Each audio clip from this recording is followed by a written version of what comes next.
Hello दोस्तों, जय माता दी, जय जगन्नाथ जी। आज हम आपको इस वीडियो में 30 सोमवार की व्रत की कथा सुनाएंगे। भाट और भाटनी की चैत्र मास के चारों सोमवार 30 सोमवार कहलाते हैं। इन सोमवारों को जगदीश जी के पट तथा वेदों की पूजा की जाती है। होली के बाद जो पहला सोमवार पड़ता है उसे यह पूर्णमासी तक यह व्रत किया जाता है। चैत्र मास की पूर्णमासी तक जितने सोमवार पड़ते हैं वह सब चैत्र मास के सोमवार कहलाते हैं और इन पर 30वां सोमवार की व्रत की कथा सुनी जाती है, जो कि इस प्रकार से है। प्राचीन काल में एक गांव में भाट भाटन का परिवार रहता था, जो कि बहुत ही निर्धन था। उनकी दो लड़कियां थी, दोनों की ही शादी हो चुकी थी। एक गरीब घर में भी आई थी और एक अमीर घर में आई थी। एक दिन भाटिन इस बात को लेकर दुखी थी कि वह अपनी बेटी दामाद को घर पर खाने के लिए नहीं बुला सकती है। तब भाट ने कहा कि तुम अपनी छोटी बेटी दामाद को खाने पर बुला लो, मैं कल बहुत सारा भिक्षा लेकर आऊंगा। भाटनी ने अपनी छोटी बेटी दामाद को खाने पर बुला लिया और भाट बहुत सारे भिक्षा लेकर आया। भाटी ने स्वादिष्ट भोजन तैयार किया। भोजन बनाकर हाथ धोने के लिए जैसे ही बाहर गई, तब दोनों ने रसोई में जाकर देखा कि उनका सारा खाना गायब हो गया है। टोकरी में एक बड़ी रोटी और एक छोटी रोटी ही बची थी। वे बड़े दुखी हुए, फिर भी उन्होंने अधिक निराश न होकर बड़ी रोटी दामाद को और छोटी रोटी बेटी को दे दी। बेटी दामाद को विदा करके भाट ने निश्चय किया कि अब वह यहाँ नहीं रहेगा। जगन्नाथपुरी जाकर भगवान जगन्नाथ जी से अपने निर्धन होने का कारण पूछेगा। अगले ही दिन भाट भाटन को घर पर छोड़कर जगन्नाथ जी के दर्शन के लिए चल पड़ा। उसने रास्ते में देखा कि बहुत से लोग पेड़ों के पत्ते तोड़कर उनके दाने और पत्तल बनाकर कारण पूछने पर लोगों ने बताया कि राजा के महल में श्री जगन्नाथ जी के भंडारा है। भाड़ में उनके साथ काम करने लगा और सैया काल उन्होंने होने पर भी वहीं उन्हीं के साथ राजमहल में चला गया। भाड़ की भी भोजन करने बैठा गया। उसने एक पत्तल में स्वयं भोजन किया और दूसरे में बांधकर एक मटकी पे रख लिया।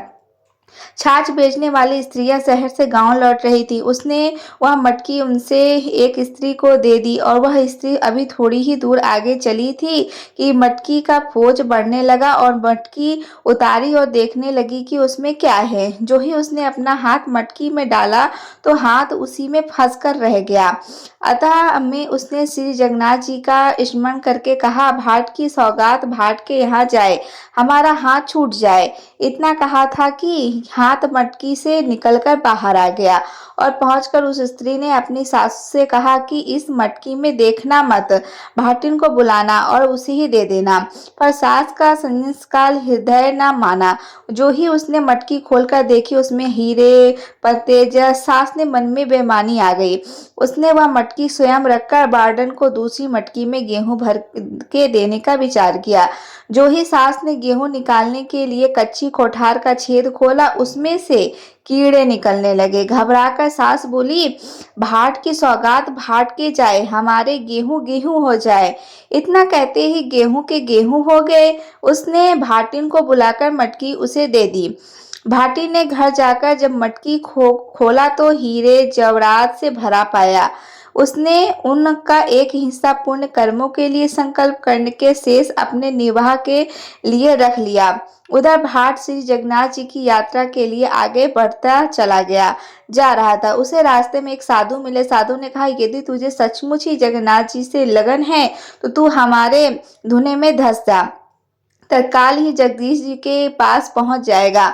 जो ही भाट भुने में धंसने लगा, साधु ने मन बदलकर अंधेरे के कुएं में गिरने का आदेश दिया। भाट कुएं में कूदने को भी तैयार हो गया। फिर साधु के कहने पर भाट भर दूजे के भाड़ में सिर धोने के तैयार हो गया। उसके बाद भाट को सारी परीक्षाओं में सफल पाकर साधु बड़ा प्रसन्न हो गया। रात को साधु ने भाट को एक चुटकी दाल और चावल तथा आटा देकर भोजन तैयार करने को कहा।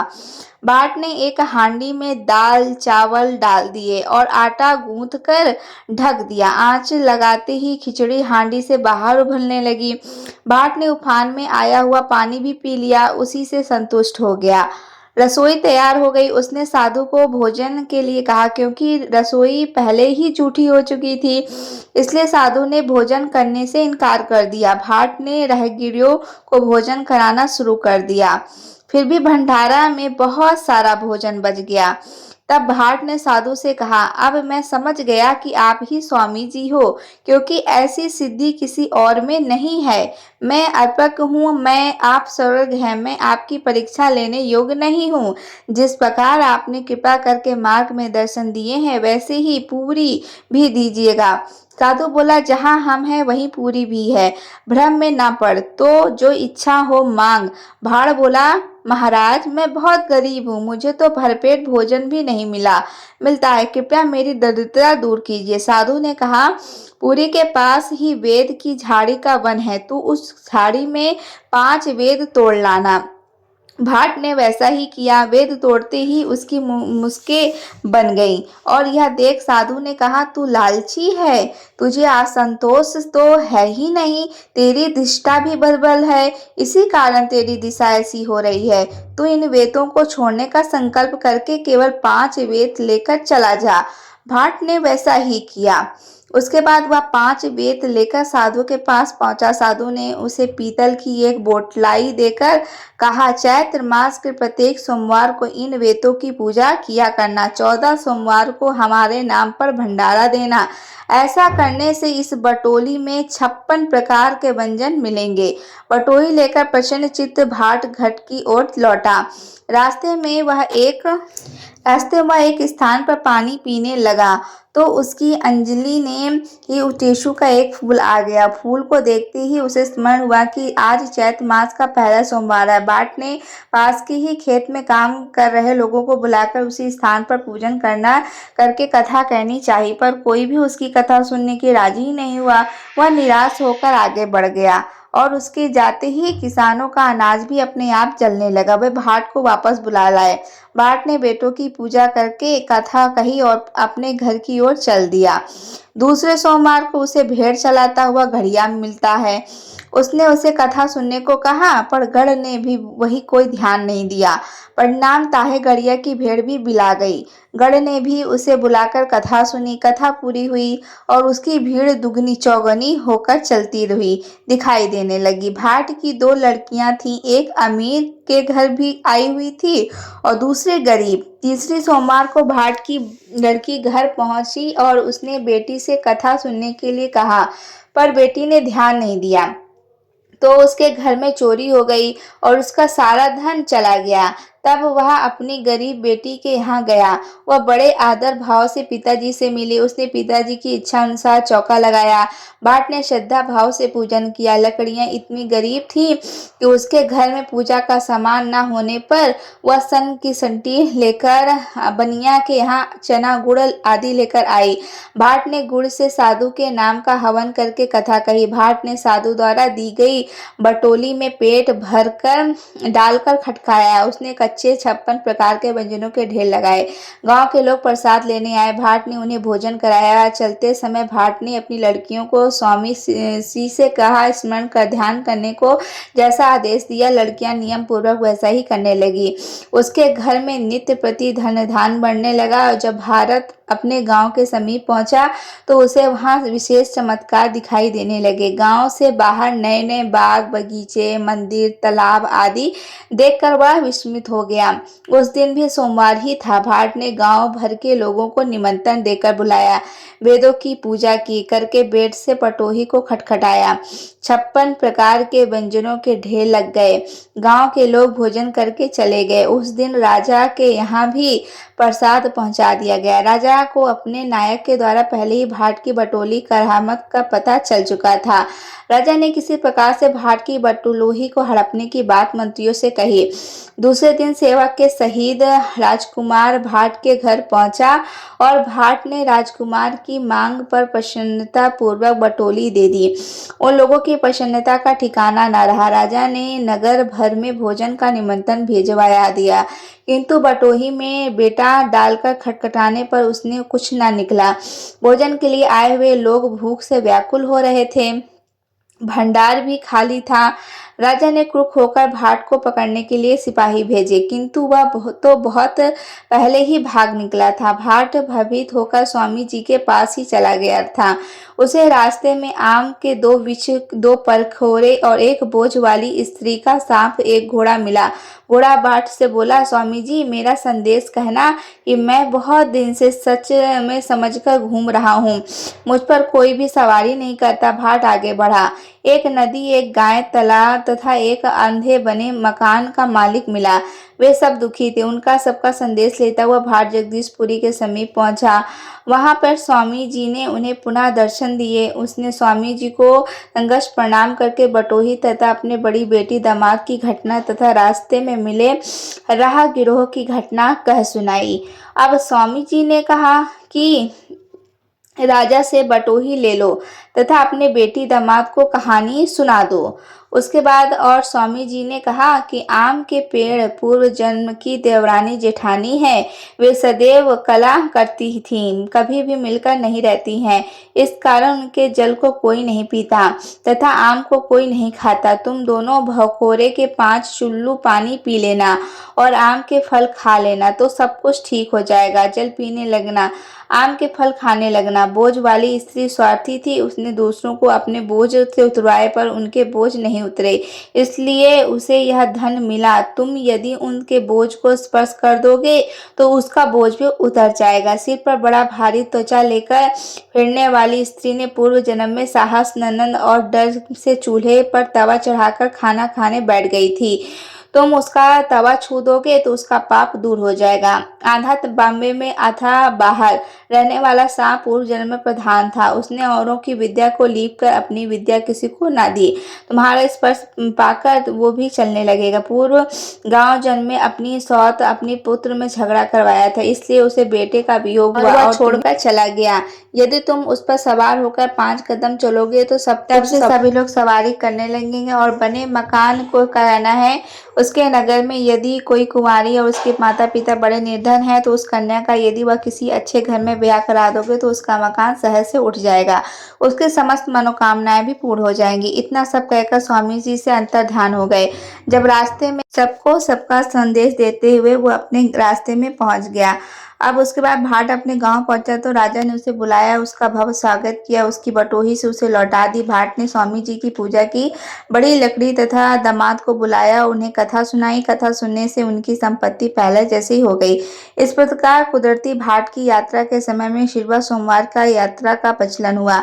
केस के फूल से पूजन की परंपरा शुरू हुआ और परंपरा शुरू हो गई, इसलिए उन्हें 30वां सोमवार कहते हैं। चैत्र मास के सभी सोमवार को 30वां सोमवार का व्रत और पूजन किया जाता है। जगन्नाथ जी की इस कहानी को जो पढ़ता है, सुनता है और दूसरों को सुनाता है, उसकी समस्त मनोकामना पूर्ण होती है। तो यह है तीसरी सोमवार व्रत की कथा, और अधूरी हो तो भगवान पूरी करना। कथा कहने वाले और सुनने वाले सभी की अपनी कृपा बनाए रखना। जय जगन्नाथ जी। मान्यता है कि सुदामा ने सबसे पहले भगवान श्री जगन्नाथ जी का पूजन किया था। प्राचीन काल में सुदामा नाम का एक अत्यंत गरीब ब्राह्मण था। गरीबों और दुखी होने पर भी लोगों से सुना था कि भगवान जगन्नाथ जी के दर्शन करने से सभी मनोरथ पूर्ण होते हैं। इसलिए सुदामा जी ने जगन्नाथ व्रत और जगन्नाथ धाम जाने का निश्चय किया।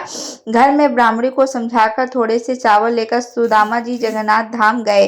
जगन्नाथ धाम जी का रास्ता पूछते पूछते यात्रा आरंभ की तो यात्रा में कई माह बीत आए। इसी बीच सुदामा जी ने कई दुखी प्राणियों को साक्षात्कार किया। सभी ने जगन्नाथ धाम जी जाने की बात जानकर सुदामा जी से प्रार्थना की कि हे महाराज जी, जगन्नाथ भगवान से हमारे दुखों को हरने की प्रार्थना करना। इन सभी दुखियों की प्राणियों में बाल से बना हाथी, आम का वृक्ष, रंग भरा गया बछड़ा, ताल तलैया और तपती रेत का कछुआ आदि थे। इन सभी ने अपनी व्यस्तता श्री सुदामा जी से कही। आदि ने कहा कि मेरा जीवन तो बंधे बंधे ही गुजर जाता है, न कोई मुझे खेलता है और न कोई मेरे समीप आता है। आम के वृक्ष ने कहा कि मैं कितना भागा हूँ, समय से मेरे फल लगते हैं और उसमें कीड़े लग जाते हैं, उन्हें खाने वाला कोई नहीं है। ऐसे ही सभी ने अपनी व्यर्थता सुनाई और बछड़े ने कहा कि मैं अपनी माँ से नहीं मिल पाता हूँ। ताल ने कहा, चाहे कितना भी पानी आ जाए, मैं तलैया से नहीं मिल पाता हूँ। कछुआ ने कहा कि मैं सरोवर में नहीं जा पाता हूँ, मैं हरियाली नहीं देख पाता हूँ। ऐसे ही सभी ने अपनी व्यर्थता दुखता सुनाई। सुदामा ने रास्ते में मिले सभी प्राणियों को आज आश्वासन दिया। भगवान श्री जगन्नाथ जी के दरबार में उनके सुख के लिए मन्नत मांगे और सुदामा हरि बोल पड़े कि भजन कीर्तन करते जगन्नाथ जी के धाम को ओर बढ़ चले। बताया जाता है कि सुदामा की आर्थिक श्रद्धा को देखकर भगवान जगन्नाथ पुरी के बाहर एक ब्राह्मण के वेश में खड़े हो गए थे और सुदामा ने ब्राह्मण से जगन्नाथ धाम का पता पूछा था। तो भगवान ने बताया कि उनके पीछे जो आग का गोला है उसमें प्रवेश करने के बाद ही भगवान के दर्शन होंगे। तो सुदामा बोले कि यह तो आग से तप रहा है। तो ब्राह्मण वेशधारी भगवान बोले, संसार भी तो अनेक प्रकार के दुखों से तप रहा है और बिना पाप सहे कोई प्रभु को पा सका है क्या?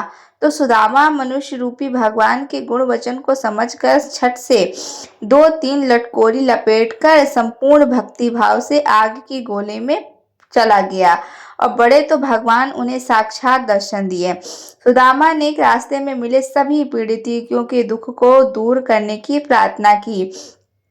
तब भगवान जगन्नाथ जी ने कहा, हे वे सभी अपने पिछले जन्म के मोह के पाप भुगत रहे हैं। उन्होंने कोई दान उन्हें नहीं किया है तथा सदा दूसरों के सुख को देखकर जलते रहे हैं, इसलिए वे यह सब दुख भोग रहे हैं। भगवान ने सुदामा को एक भेद देखकर कहा, जिसे यह 5 भेद मारोगे उसके सभी फल दूर हो जाएंगे। सुदामा जी के वेद लेकर चल पड़े और सभी को 5 भेद मारे तो उनके कष्ट दूर हो गए। सुदामा जी घर लौटते हुए सोचा कि मैं अपनी बड़ी बेटी से मिलता चलूं। उसके बाद सुदामा बड़ी बेटी के घर आ गए तो उस दिन चैत्र मास का शुक्ल पक्ष का सोमवार था। तो बेटी सी जगन्नाथ जी के व्रत के लिए थोड़ी सी गुंजा बनाने के लिए कहा। तो बेटी धन के घमंड में बोली, यह सब ठोक सोचले हैं, हमसे नहीं होते। भगवान ने कहा, यह सब तो बेकार का दिखावा है, यह सब दूसरी जगह जाकर करो। यह सुनकर सुदामा जी को दुख हो गया और सुदामा जी छोटी बेटी के पास जाने को लगे। रास्ते में एक खेत पड़ा तो छोटी बेटी की गरीबी का विचार कर सोचा, किसान से 5 बाली गेहूं मांग लूं। जब किसान से बाली मांगी तो फिर भगवान का व्रत करूं कहाँ? तो किसान अहंकांश में बोला, आगे लगे तुम्हारे भगवान को, जो देखो भगवान के नाम पर मांगने चले आते हैं। सुदामा दुखी हुए और जैसे ही मुड़े कि किसान के खेत में आग लग गई। उसके बाद फिर वह किसान ने सुदामा जी के पैर पकड़ लिए और सुदामा जी ने कहा, मेरे पैर क्यों पकड़ते हो भैया? मैंने तो कुछ कहा नहीं, मैंने तो कुछ किया ही नहीं। तूने भगवान को आग लगाई, भगवान ने तेरे खेत में आग लगा दी। किसान ने माफी मांगते हुए कहा, ऐसी गलती दोबारा नहीं करूंगा। ऐसा कहकर 5 बाली गेहूं को लाकर अर्पण कर दिया तो चलता हुआ खेत हरा भरा हो गया। आगे चलकर आम का बाग पड़ा, वहां भी सुदामा जी ने पूजा के लिए 5 आम मांगे। तब खलवाइन ने दुहार किया और तेज आंधी चली और सारे आम नष्ट हो गए। यह देख राखपाल ने सुदामा जी के पैर पकड़े और दयालु सुदामा ने भगवान से क्षमा याचना की और उसके दिए हुए आम ग्रहण किए। उसके बाद आंधी शांत हो गई और बाली और आम लेकर दोपहर कर एक छोटी बेटी के घर पहुंची और छोटी बेटी से कहा कि बेटी, गोबर से लीप कर चौका लगा दो। मैं नित्य कर्म से निर्वृत्त होकर आता हूँ, कुछ सामग्री होगी, उसी सामग्री से भगवान जगन्नाथ जी का मैं व्रत रखूंगा और पूजा करूंगा। छोटी बेटी प्रसन्न होकर गोबर से चौका लगाया और गरीबी का विचार करते हुए साहूकार के पास गई और अपने बेटे को गिरवी गिरवी रख सामग्री लाकर गुड़िया, धनिया, गुंजी आदि बनाकर सुदामा जी के साथ भक्ति पूर्वक व्रत किया और कथा सुनी। जो ही कथा समाप्त हुई, बंधक बना लड़का भी प्रसाद मांगने आ गया। बेटे को देख छोटी बेटी नाराज होकर बोली, यहाँ कैसे तू? तुझे तो मैं साहूकार के पास बंधक बनाकर छोड़कर आई थी।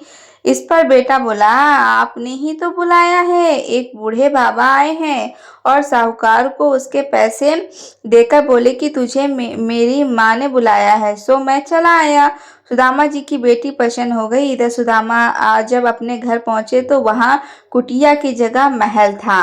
ब्राह्मणी जो गरीबी से मुरझाई हुई थी, अवसरों से लदी हुई थी, रूप प्रदान कर रही थी। सुदामा जी मन ही मन प्रसन्न हुए और निश्चय किया कि भगवान जगन्नाथ जी की कृपा से मुझे यह सब प्राप्त हुआ है।